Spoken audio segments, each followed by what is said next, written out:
and 11th, we're going to like pick and choose things that have to do with our Kriyas now. Yom Meilu these days, especially coming upon the heels of Shabbos Tisha B'Av, Nidchem, Segolim, B'Yosel, L'Bias, Mashiach Tzidkenu, are very auspicious for the coming of Mashiach. Noisef al Kach, in addition to the fact, Zeu Iker B'Emunas Yisrael, this is a principle in Jewish belief, Ani Mami, that I await him every day that he will come. And its meaning is that I mean that the meaning is that he will come daily, not that I believe every day that he will come whenever. When it says I believe every day, means I believe that he will come every day.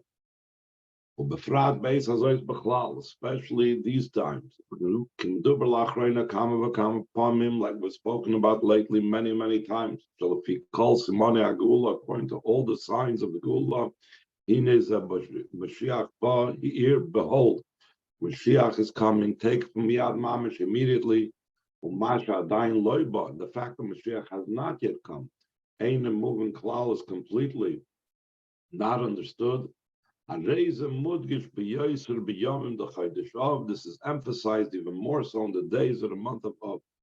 Like it's brought down in Medrash. Allah Aryeh, the lion, rose up. The Mazel Aryeh in the constellation, the sign of the lion, meaning Leo, which is Chodesh Chamishi, the 5th month of the Hechrev Ariel, Beis Hamikdash. He destroyed that which is called Ariel, which is the Beis Hamikdash. And why did all these things occur? Why do they all share the same name? Because Aryeh has to do with positive as well. Aryeh is HaKadosh Baruch Hu, for the sake that the lion should come, who is the Eibishter. The Mazel Aryeh will come in the constellation sign of Aryeh, of Afachti Evlon L'Sosim, that will be the transformation of their sadness will be transformed into rejoicing. The Yivna Ariel, and he will rebuild Ariel, which is the Beis Hamikdash. Zoysemeres, this means to say, Shebechodesh Av, that in the month of Av, Yivna Beis Hamikdash Hashlishi, the 3rd Beis Hamikdash will become redeemed, will become rebuilt. Migdash Hashem Kainu Yedacha, the Migdash of Hashem, your hands prepared. The Yisraelim is even more so. Zohi Akavona Vatnai. This was the original intention of the destruction, and this was the condition placed on the destruction. That's why the Chazal say, Shalmanas came upon this condition, upon this reasoning. Was the Beis Hamikdash was destroyed in this month? In other words, it's not just one will follow the other. Almanas, when I use the word almanas, it was done for the sake of this. It was done on the condition of this. Like it's emphasized also in the name of the month, according to the way it's called. According to Jewish custom, that this is the custom of a Yid is also called Torah. That we call it Menachem Av, that we have consolation. The Lefnei of before of Lefnei Shem HaChodesh b'Torah, before the name of in the Torah Magdim Menachem, we preface it with the word Menachem. And what does Menachem mean? Nechamas HaGeula, the consolation of the Geula. Hamoira, that indicates Shebechodesh Zeh Tovei Nechamas HaGeula Menachem, that in this month will come about the consolation of the redemption. That's why it says Menachem. And Necham al Kol Inyanei, the consolation and comfort for all matters of Av. How do we console and we comfort all matters of Av? Through transforming the matters that are untoward and unwanted, of the descent of the month of Av, La'aliyah achi gedola, to the greatest ascent. Menachem, that's why it's a level of consolation. Sheyavi Aryeh, the Mazel Aryeh, that the lion will come in the constellation sign of the lion, the Yivna Ariel, the build Ariel. Nas Kain, Nas Hayidid, the canal that for this sake was the reason why it was this descent. The Rebbe goes on and says, this is true for the entire month of Av. Chodesh Menachem Av, Atzmoi Harezim Mudgish Yoser B'Yom Tisha B'Av. In the month of Menachem Av itself, this transformation and this elevation, this comfort is emphasized more in the day of Tisha B'Av itself. And then the Rebbe says, Hein Mitzad Klolos Hayoim, just the very fact that it's the day of Tisha B'Av. And then the Rebbe adds, in that year was Shabbos. We're going to just learn the part about the day of Tisha B'Av. Amr Chazal, the Chazal said, Shebiyom Tisha B'Av, the day of Tisha B'Av, Yom Shecharav Abayis, the day that the Beis Hamikdash was destroyed, Yelid Malcham Mashiach, the King Mashiach was born. The Inyan Zechayzer V'Nifol Mechadash B'Chol Tisha B'Av. This is something that repeats itself and is affected in every Tisha B'Av. And the Rebbe says that in the footnote that the reason for this is that we know in all matters of Kedusha that when it comes that same day on the calendar, all the aspects and all the powers and all the energy of that day is repeated, and not just repeated, but it's repeated in a much more powerful way than it was the first time around, because of Mailim B'Kodesh, because we're always going up in holiness. Since on the birthday of a person, his mazel is ascendant and in full force. Nimtza comes out. Then in Tisha B'Av, it's overpowered the mazel of Mashiach. Therefore, it is an auspicious day for the true and complete redemption. So the Rebbe, a lot of times when he talks about these things, likes to bring where we see this in halacha, because halacha is practical. Halacha is down to earth. There's a lot of things that says in the way of drasha and so on, but the fact that you have a halacha, you have a din in Shulchan Aruch, that means it's in our world something real. It's not just some interesting drasha. So the Rebbe says this idea that the day of Tisha B'Av is the birthday of Mashiach is actually expressed in the halach. The Inyan Zenegia Gam Halacha L'Maisa. This matter of Mashiach's birth matters also and impacts actual performance of halach. The Isa B'Kisvei Arizal, like it's written in Kisvei Arizal, She'oimrim Tfilas Nachim, that we say a bracha of Nachim, a tefillah of Nachim, which is psukim nechama, which is psukim of consolation, b'yom Tisha B'Av Mincha, and Tisha B'Av Mincha. Why is that? Why do we say psukim of consolation? Tisha B'Av is a time of sadness when we're mourning. We're not. It's not a time of being consoled for the Beis Hamikdash. Why are we saying Tisha B'Av by Mincha time? The idea psukim of Nachim. Because then, in the Mincha time of Tisha B'Av, was born Mashiach that is called by the name Menachem. So this is, and the Rebbe. So in other words, this is the practical halacha that comes out of it. That we say, we add this bracha of Nachem to Mincha on Tisha B'Av, the Shemoneh Esrei. It's a bracha we don't say any other day of the year. 364 days of the year, we don't say Menachem. There was a certain, not Menachem, Nachem, a special bracha that we had Shemoneh Esrei. Comes Tisha B'Av by Mincha, and we say it. There was a Talmud of the Arizal that said it, and every single day. But normally, we do not say it every single day. One day a year. The day when we're talking about the mourning for the Beis Hamikdash, do we mark the birth of Mashiach every single year by saying this idea of Menachem? So this idea of Nachem, which is about the comfort that we have for with the birth of Mashiach.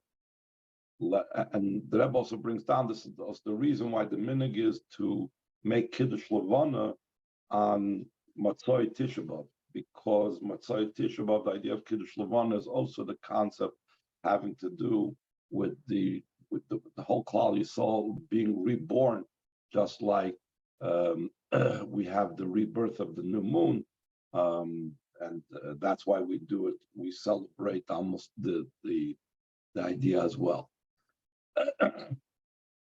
So I'm going to skip over a little bit. We're going to skip over a lot to the end of place.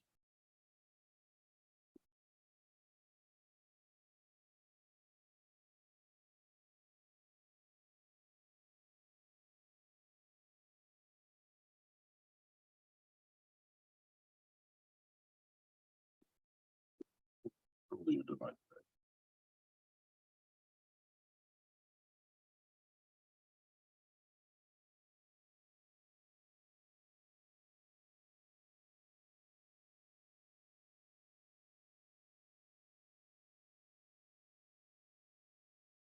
Okay.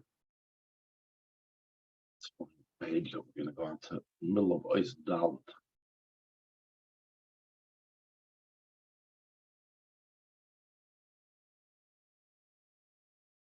Bottom of the page. He says, Behegdem Hashaychis, on the left side of the page, Behegdem Hashaychis, the Tisha B'Av Yom Kippurim, we can preface the connection of Tisha B'Av with Yom Kippur. Yimei HaTzoymis, Shekulam, Midivrei Kabbalah Midrabanan, the days, the fast days, that are all called Divrei Kabbalah, those are things that are brought down in Nach, not written in Chamish Chumshei Torah, and they're Midrabanan, Yeshlam Shaychis, they have a connection and they are similar to Yom Kippur, which is a fast day, a Torah mandated fast day. As it's known, Shekol mitzvahs the Rabbanon and Kain Da'araisa, that all mitzvahs of the Rabbanon is similar to the Torah. Ad Shem Yotzis v'Nim Shachas v'Mitzvah Torah Dugmasim, Chassidus brings down that they come out from, and they are extensions of their Torah mitzvah. So therefore, even though the 4 other fast days, Tisha B'Av, Tainus Esser, Asar B'Tevis, Shavasar B'Tammuz, these are all rabbinic, but they are extensions of the fast day that is the only Minat Torah fast day, which is Yom Kippur. Amongst the 4 fast days itself, Tisha B'Av is the most similar to Yom Kippur. And as we know, he enumerates different halachas. It's a 25-hour fast, and it's like many things that are permitted in other fasts, but are prohibited on Yom Kippur, are prohibited also on Tisha B'Av. And then the Rebbe goes on. Let's skip over to the next paragraph, B'Fratna especially. Al-Pi Divrei Chazal, according to the words of Chazal, Shemashmin HaYom Tov, the Tu B'Av, that they equate the Yom Tov of the 15th of Av, Sheba Ketikun Al Advarim She'iru B'Tisha B'Av.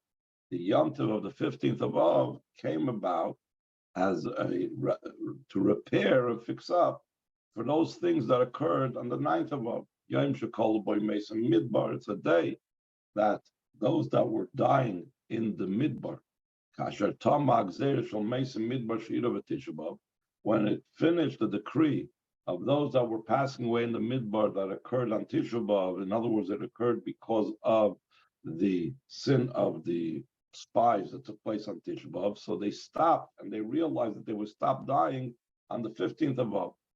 So that was the first good thing that's recorded in history that occurred on 15th of Av.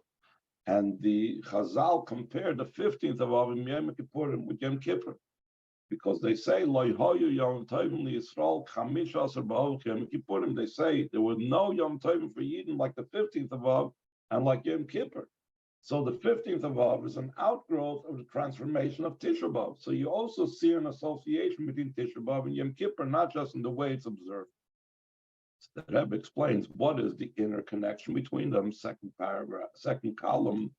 So he says, if you look at this internally, if you want to see the internal connection between Tisha B'Av and Yom Kippur, the great quality and advantage of Tisha B'Av, Hazman the Leidas Mashiach, the time of the birth of Mashiach, during the time of exile, it's not revealed the power of Mashiach that comes along with his birth and Mazali Goiver, like we said. But that birth of Mashiach, which is occurring on the 9th of Mizbata Begoli B'chamish Asar B'Av, it expressed itself in a revealed way on the 15th of Av. Kasher Kai Masira B'Shlamusa, when the moon is in its fullest, Azai Nas Aliyah V'Shlemus Balavana Sfiras HaMalchus, then there becomes an ascent and a perfection, a completion in the moon, which is Sfiras HaMalchus, and we know the moon, which represents Sfiras HaMalchus, is also representative of the Yidden, and Malchus is representative of Bechinas David Malchus Mashiach. It's David the King Mashiach, Meshayim B'Kiddush Levana, which means La'achre Goyd LaYerida V'Ahelem B'Tisha B'Av is Managos. After the great descent and the concealment that took place in the sphere of Malchus and the level of David and the level of the moon becoming minimized, all of this indicating how things are descending and they are in a negative way in the time of Golus, is all Almanas Yavi Arye B'Mazel Arye Yivnariya. Like we said before, it's all for the purpose that the lion who is Hashem should come in the constellation and the sign of the lion, and he should build up the Ariel, the base of Mikdash. And then the Rebbe goes on, and similar to this, Shabbos Tisha B'Av, again, like that year was Shabbos Tisha B'Av, so similar to that, we found Shabbos Tisha B'Av, but it's like Tu B'Av. When Shabbos comes down, Tisha B'Av, then only the positive is there to be found, the birth of Mashiach and Tisha B'Av. Therefore, Gam Yom Tovim L'Yisrael. Also, the fact that there were no Yom Tovim for Yidden Chamish Asav, like the 15th of Av, Biglal Goydel Haliyah the Tu B'Av, because the great ascent and elevation of the 15th of Av. Sha'oz Meir Me'en Gili Dalasid Shein Bei Hefsek. It says that on the Chassidus brings down that on Tu B'Av it shines similar to the revelation, albeit Mashiach's times, that doesn't cease. Hakasher and Binya Beis Hamikdash, it's connected with the building of the Beis Hamikdash. So getting back to the comparison between Tisha B'Av and Yom Kippur, therefore we compare the great Yom Tov of the 15th of Av with Yom Kippur. In the once of the year of Yom Kippur, now we know that Yom Kippur is connected with the revelation of Yechida, because Yechida is the 5th level of the soul, and that's why we have 5 tefillas on Yom Kippur. We have Ma'ariv, we have Shachris, Musaf, Mincha, and then the Ilah. And Yechida we also know is Mashiach. Mashiach is the Yechida of the whole Klal Yisrael. So therefore, Nasa Gam Aliyas, it also becomes the ascent of Hamalchus. Malchus was the one, the spirit that descended. So Malchus on Yom Kippur is all going up into the level of a Pnimius Atik, in the inner level of Atik. Atik is the inner level of Keser, having to do with Hashem's very essence. It's also similar to Mashiach's times, the revelation of Atik. The kosher Gam and Beis Hamikdash is connected also with the Beis Hamikdash. And then he says, we also have that on the heels of Tisha B'Av, we have this connection going on with Yom Kippur. The Shiva and the Nechemta, the conclusion of the 7 Haftorahs of consolation, that from the Shabbos after Tisha B'Av, Shabbos, Parshas Va'eschanim, going till the Shabbos before Rosh Hashanah, so that Huber Rosh Hashanah, so in other words, it comes on Rosh Hashanah, that's the conclusion, that's when we finish with the 7 Haftorahs of consolation. Miachar Tisha B'Av ad Rosh Hashanah, from after Tisha B'Av to Rosh Hashanah. Asher Shleimus Shal Rosh Hashanah B'Yom Kippurim. We know that Rosh Hashanah's perfection, the height, the highest level of Rosh Hashanah really is in Yom Kippur. Skip the parentheses. Yom Kippurim, who Yom Chasunah is the Matan Torah. And we know Yom Kippur, that's the day of Hashem's wedding, which is called Matan Torah, the Luchos Achronos, the final Luchos. Let's skip over a little bit to the next side, to Ois Hey, on the left side of the page. According to the above mentioned connection of Tisha B'Av with Yom Kippur, Yesh Loimar. Oh, no, let's skip this as well. Sorry.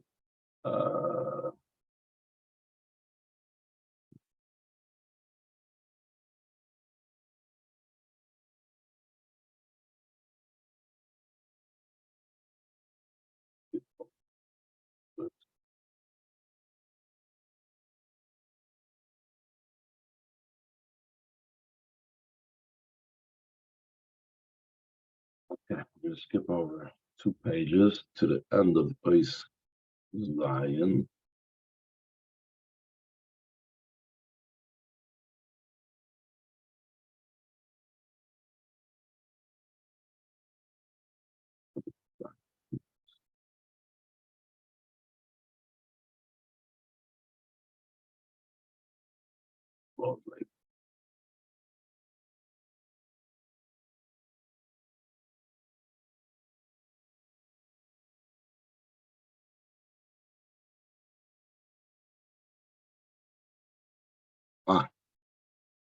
Okay, on the right side of the page, we can connect this also with the parshas of the week, of the 3 weeks, which we read in the 3 weeks. The way it comes out this year, we read the 3 parshas of Pinchas, Matas Masei, and Dvarim. The common denominator that we have in these 3 parshas. Some years we only read Matas Masei and Dvarim. Matas, one Shabbos, Masei, the other Shabbos, Dvarim is the last Shabbos. But this year we read Pinchas, Matas Masei, and Dvarim. And what's the common denominator? In those parshas, it speaks about the division of the land. The parshas Pinchas, it says, to these the land will be divided for an inheritance, but by a lottery they shall divide the land. The parshas Matas, it speaks about Bakoshes Bnei Gad v'Reuven Yudin Sar Salvos Lavdech Lachuzah Mever Yad Mizrach. In parshas Matas, it speaks about the request of Shevet Gad and Reuven that they wanted to have the land on the eastern side of the Yarden. With parshas Masei, Zois Haaretz Sh'tipol Lechem Benachlo Goyim B'Snachlois Benachlo Begirdel, and in parshas Masei talks about the division of the land according to the lottery. Or parshas Dvarim, Baschol Saparsh, the beginning of parshas Dvarim, it speaks about Nu Sulochem, turn and travel for you, Boyu Hara Moedi, and come to the mountain of the Moedi. We'll call straight up to all of his neighbors. Eretz HaKnani, Valavonin, the land of the Knani, the Lavonin, Adan, Hora, Godon, Har Pros, to the great river, the Euphrates. See, I've placed before you the land, Boyu Rishuas Aretz, come and inherit the land, Asher Nosam, Asher Nijbal Avisechem Goymer, that he swore to your forefathers of Basima Parsha, at the conclusion of Parshas Dvarim. It speaks about Kibush Eretz Sichon V'Oigin, the Sinosol Bnei Gad Bnei Reuven, the actual conquest, not just about the request, but it's talking about the actual conquest of the land and be given over to Bnei Gad and Bnei Reuven. Protis Yoser, and even more specifically, but Gimel Parshas Eilan, these 3 parshas, Medubar, Oidois, Chalukas Haaretz Kula. It speaks about the division of the entire land. Loirak Bevar Yarden Maravan, not just only on the western side of the Yarden. Elagam Be'evar Yarden Mizracha, Nachos Bnei Gad Bnei Reuven, also on the eastern side of the Yarden River, where it was the inheritance of the children of God and the children of Reuven. This is the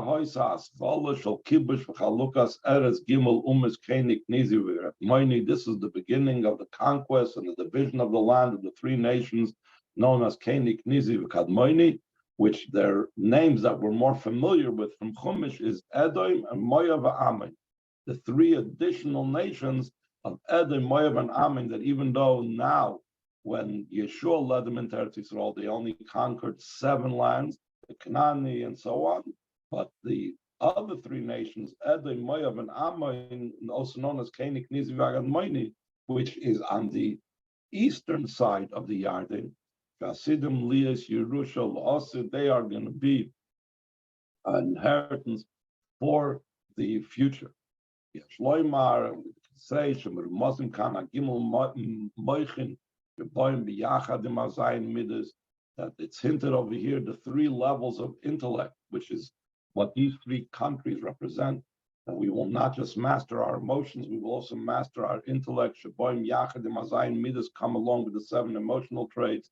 Kibush Zayin Arotzes Meivar Yard Marova, the conquest of the 7 lands on the western side of the yard. The Gimel Hashavasas Shal Shlois Hashavuos. We conquered the 3 levels of intellect in the 3 weeks of the 3 weeks. Kashakodim Gimel Parshas Ela B'Shana Zu. When we read these 3 parshas in this year, Mehem Boim LaShevet and Chemta Dlal Shachris. From this we come to the 7 of consolation that follows us. Avodas Adam, in the service of a person. This indicates the avoida of transforming this place and making it Eretz Yisrael. Kibush v'chalukas chelke ba'olam, the conquest and division of a person's portion in this world, l'asayis Eretz Yisrael, to make it Eretz Yisrael. Dear Lois Baruch Tachtoinim Mahom for the Eibush down here below. Ubetachsa shleimus in the ultimate perfection. Machshava dibura ma'isa, in thought, speech, and deed, when they conquered their own personal Eretz Yisrael. A kachana, as a preparation, la sida Eretz Yisrael, to the shpashket b'chol ha'rotzes, to the fact that in the future Eretz Yisrael will expand in all the lands, like he spoke about earlier in the previous Sichos or previous part of the Sichos. Yeshloimar, we could say, the Gili HaMashgiach, the Tisha B'Av Mincha, the idea of the revelation of Mashiach Tisha B'Av Mincha time, Ukefishu, Kosher, and Avodah of Eretz Yisrael, the way it's connected with Avodah in Eretz Yisrael, Mudgish Yosef, a Parshas, a Kohen, Betfilas Mincha, Shal Shabbos, Tisha B'Av, Shabbos, Chazoin, Parshas V'eschana. This is emphasized more in the Parsha that we read, and it's part of today's Chitas, and it's not just when Tisha B'Av comes out on Shabbos, but yesterday by Mincha we read in Shul, Parshas V'eschanon, and this is the Chitas of this week. Al pi haklal, according to the rule, Torah nitzchi, that Torah is everlasting. But Torah mlosh neira, Torah is in the word a lesson and directive. Kol and Yonam b'Torah nitzchim lo'ilam void. All matters in Torah are everlasting forever and ever. But noisnim ha'irayos nitzchis of Bnei Yisrael b'chol zman b'chol makim, and they give everlasting directives to Yidden in every time and every place. Misareres hashayla, the question arises: Ma ya'ira nitzchis maska'an v'al Hashem. What is the everlasting directive from the fact that it speaks about, and I davened Hashem, which was Tfilas Moshe LaKadosh Baruch Hu L'Kanas La'aretz, the Tfilah of Moshe Rabbeinu to Hashem to enter Eretz Yisrael, Tfilah Bakasher Shloines Kaimaz, a request that was not fulfilled then. If so, it just falls into the category of what was. He didn't even manage to do anything. He asked and he was refused. So why even record this? The explanation this is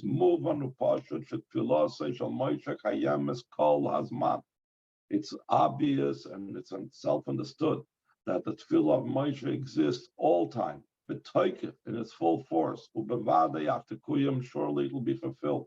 By as a kal v'chomer from the tefillah of every tzad. Skip the brackets. Alachas kama v'kama tefillah shel Moshe Rabbeinu. How much more so the tefillah of Moshe Rabbeinu? Shafilu ma'isi yadav nitzchim. It says even what he did with his hands, like the Mishkan, are everlasting. They were never destroyed. Alachas kama v'kama tefillah shel Hashem. How much more so that tefillah remains? This says b'frat Moshe follows that tough kuf tes vav k'minim v'eschan tefillas. Rashi says that he davened 515 tefillas to enter Eretz Yisrael, so for sure it didn't go to waste, like the numerical equivalent of the word v'eschana. So obviously it must be that the tefillah of Moshe Rabbeinu, they repeated again and again, exists and remains. If they would have merited, the tefillah of Moshe Rabbeinu would have been fulfilled in his time. He would have brought in the Yidden to Eretz Yisrael, he would build the Beis Hamikdash. Then this would have been an everlasting home and an everlasting redemption. Hagula Shlema, complete redemption, like it's explained in Sfarim, that if Moshe Rabbeinu would have entered Yisrael, there would have never been a possibility for destruction of the Beis Hamikdash. For different reasons, Tfilos Moshe Rabbeinu was not fulfilled in its time in actuality in this world. Because the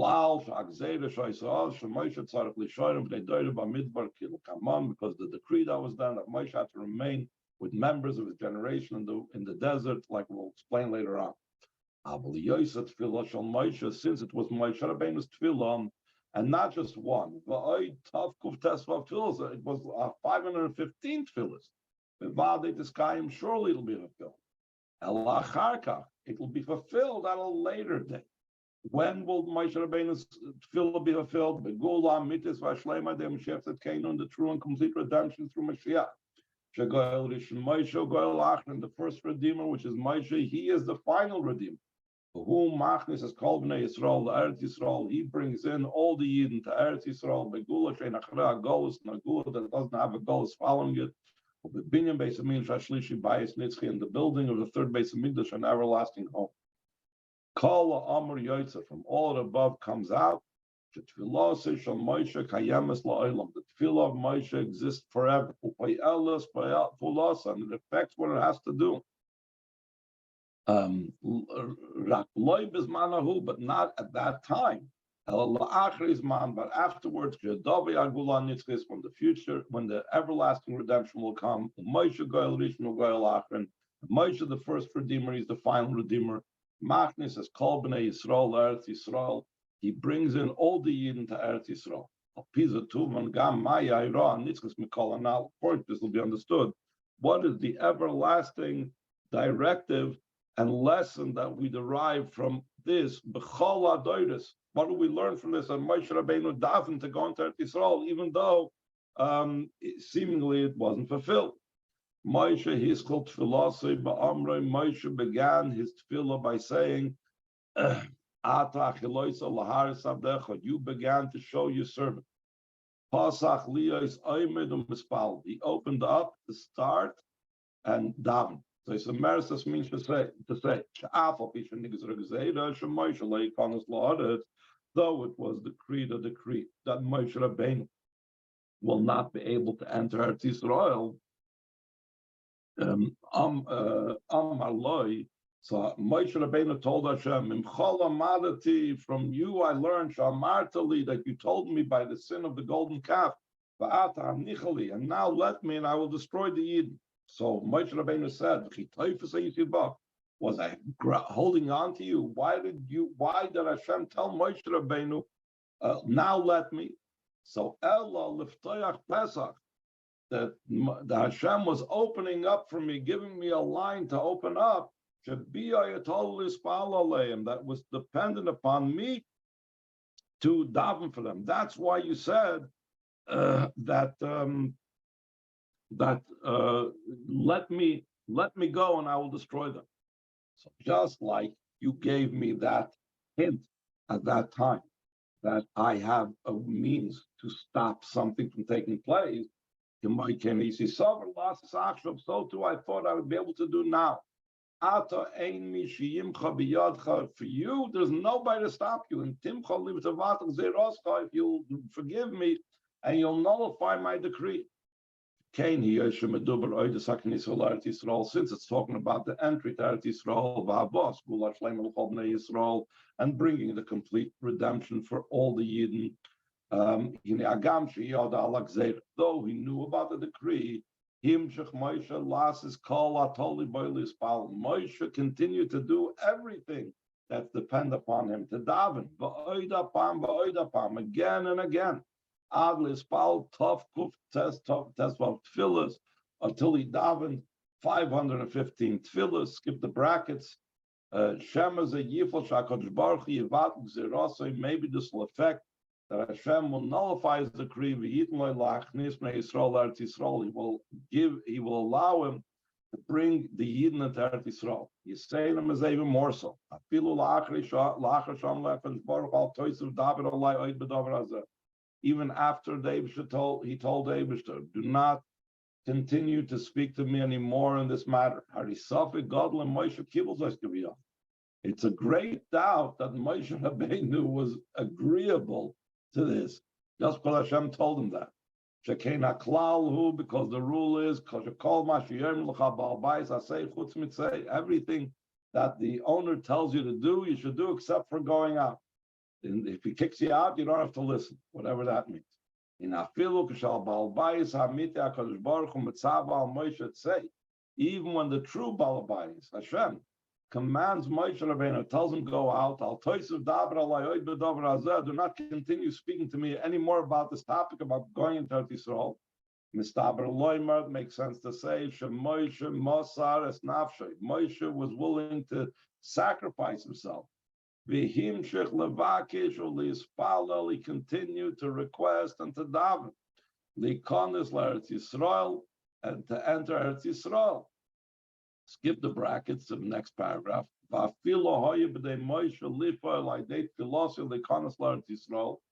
Even if it was possible in the hands of Moshe to effect through his davening to enter Eretz Yisrael, skip the parentheses.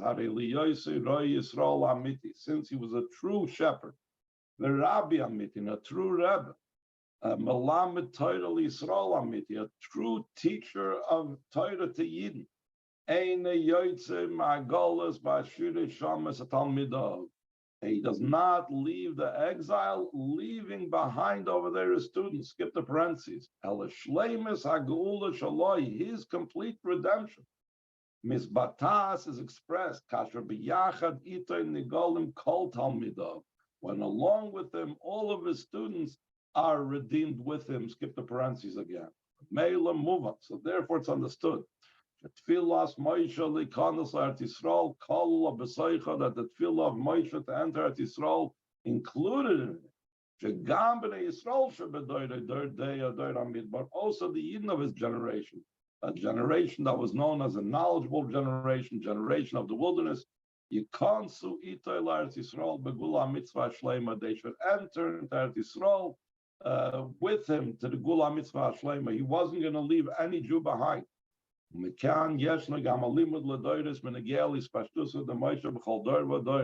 there is a directive for all generations concerning the extension and expansion of Moshe in every generation. Ad Moshe until Moshe of our generation, my father-in-law, the leader of our generation. So too concerning the Moshe, it's in every Yid, like the Alter Rebbe says in Tanya and Perek Mem Beis, that every Yid has a Moshe Rabbeinu in him.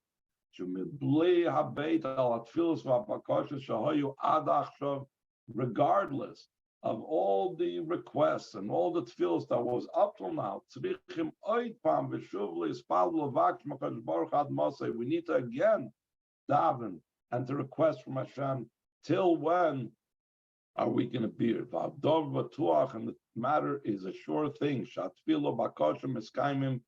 the requests are fulfilled, and immediately they're fulfilled. The matnas chinam in a way of a free gift. That Veschanon means that it's a free gift. It's incomparable to the avoid. That's why it means that's a free gift. Not that we don't do anything, but it's such a great thing that's beyond anything we do. The true and complete redemption comes from Mashiach. And the first Redeemer is the final Redeemer. And all the Yidden are going to Eretz Yisrael. The Gula Nitzchis and the everlasting redemption of the Yerid Lamata Beis Hamikdash Shlishi, and descends down here below the third Beis Hamikdash Sha'emed Muchan Aboni L'Mayla, that's standing ready and built above. We'll stop over here.